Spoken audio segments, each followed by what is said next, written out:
വളരെ പെട്ടെന്നും അതേപോലെ തന്നെ നല്ല ടേസ്റ്റോടും കൂടിയിട്ടുള്ള ആലു പൊറോട്ടയുടെ റെസിപ്പിയാണ് ഇന്നിവിടെ കാണിക്കുന്നത്. അതിനായിട്ട് ആദ്യം തന്നെ ഉരുളക്കിഴങ്ങ് പുഴുങ്ങിയെടുക്കണം. നന്നായിട്ടൊന്ന് ഉടച്ചെടുക്കണം. നന്നായിട്ട് വേവിച്ചിട്ട് വേണം എടുക്കാനായിട്ട്. എന്നിട്ട് നന്നായിട്ട് ഉടച്ചെടുക്കുക. അതേപോലെ അതിലേക്ക് വേണ്ടത് ഒരു വലിയ ഉള്ളിയാണ് ഞാൻ എടുത്തിട്ടുള്ളത്. നല്ല പൊടി പൊടിയായിട്ട് തന്നെ അരിഞ്ഞെടുത്തിട്ടുണ്ട്. അതേപോലെ കുറച്ച് പച്ചമുളക്, എരിവിന് ആവശ്യമുള്ള പച്ചമുളകും കുറച്ച് കറിവേപ്പിലയും മല്ലിയിലയും എടുത്തിട്ടുണ്ട്. അത് നന്നായിട്ട് നൈസായിട്ട് തന്നെ അരിഞ്ഞെടുക്കണം. പിന്നെ എടുത്തിട്ടുള്ളത് ഗോതമ്പ് പൊടിയാണ്. അത് നിങ്ങളുടെ ഇഷ്ടത്തിനനുസരിച്ചിട്ട് എത്രയാണോ നിങ്ങൾ ഉണ്ടാക്കുന്നത് അതിനനുസരിച്ചിട്ട് മാവിൻ്റെ അളവ് കൂട്ടി കൊടുത്തിട്ട് സാധാരണയായിട്ട് നമ്മൾ ചപ്പാത്തിക്ക് കുഴച്ചെടുക്കുന്ന അതേ പരുവത്തിന് തന്നെ കുഴച്ചെടുക്കുക. കുറച്ച് നന്നായിട്ട് സോഫ്റ്റ് ആയിട്ട് ഇരിക്കണം. ഒത്തിരി അങ്ങോട്ട് കട്ടിയായി പോകരുത്. ആ ഒരു പരുവത്തിന് എടുത്തിട്ട് കുഴച്ചെടുത്തിട്ട് ഒരു 5 മിനിറ്റ് ഒരു 10 മിനിറ്റ് ഒക്കെ ഒന്ന് നന്നായിട്ട് മൂടി വയ്ക്കുക. ഒരു പാൻ വെച്ച് കൊടുത്തിട്ടുണ്ട്. അതിലേക്ക് കുറച്ച് ഓയിലാണ് ഒഴിച്ചു കൊടുത്തിട്ടുള്ളത്. അതിലേക്ക് കുറച്ച് നല്ല ജീരകം ഇട്ട് കൊടുത്തിട്ടുണ്ട്. നിങ്ങൾക്ക് നല്ല ജീരകം വേണ്ടെങ്കിൽ പകരം കടുക് ഇട്ടിട്ടും പൊട്ടിച്ചെടുക്കുക. ഇനി അതിലേക്ക് ഉള്ളി ഇട്ട് കൊടുക്കുക. നല്ല പൊടിയായിട്ട് തന്നെ ഉള്ളി അരിഞ്ഞെടുക്കണം. എന്നിട്ട് വേണം ഇട്ട് കൊടുക്കാനായിട്ട്.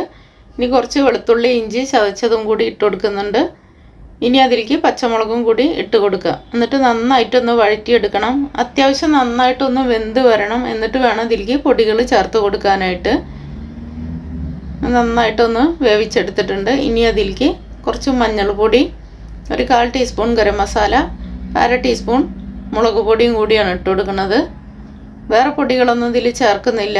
നന്നായിട്ടൊന്ന് മിക്സ് ചെയ്തെടുത്തതിന് ശേഷം ഇത് വേവിച്ച് വെച്ചിട്ടുള്ള ഉരുളക്കിഴങ്ങുണ്ടല്ലോ ഉടച്ചെടുത്തിട്ടുള്ള അതിലേക്ക് ഇട്ട് കൊടുക്കുക.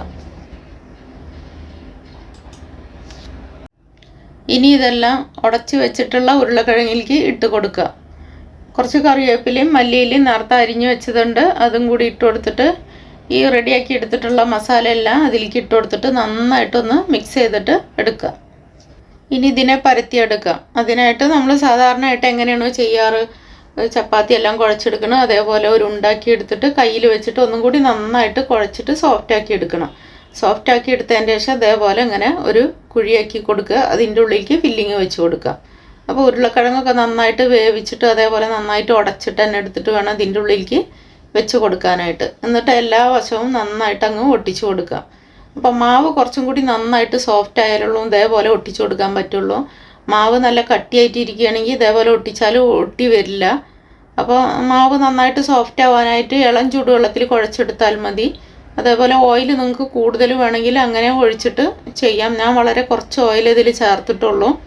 അപ്പം വെളിച്ചെണ്ണ അല്ലെങ്കിൽ ഓയിലോ ബട്ടറോ എന്ത് വേണമെങ്കിലും ചേർത്തിട്ട് നമുക്ക് കുഴച്ചെടുക്കാം.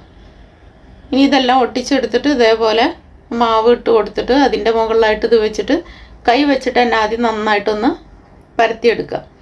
എന്നിട്ട് ഇതേപോലെ സാധാരണയായിട്ട് നമ്മൾ ചപ്പാത്തി പരത്തണ പോലെ തന്നെ പരത്തിയെടുക്കുക.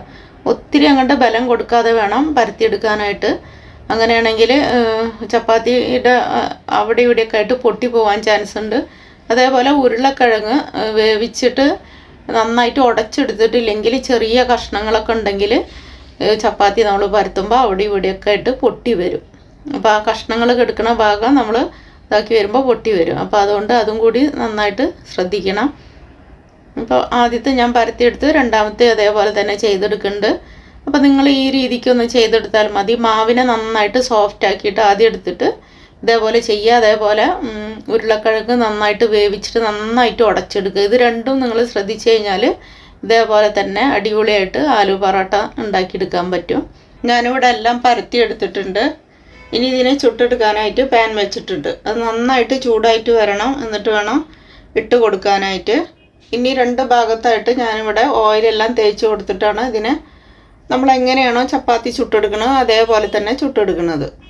അപ്പോൾ നമ്മൾ കടയിൽ നിന്നൊക്കെ വാങ്ങിക്കണതിൽ ഒത്തിരി ഓയിൽ ചേർക്കുന്നുണ്ട്. അവർ കുഴച്ചെടുക്കുമ്പോൾ തന്നെ നന്നായിട്ട് അതിൽ ഓയിലോ അല്ലെങ്കിൽ ബട്ടറോ എന്തെങ്കിലുമൊക്കെ ചേർത്തിട്ടാണ് നന്നായിട്ട് കുഴച്ചെടുക്കുന്നത്.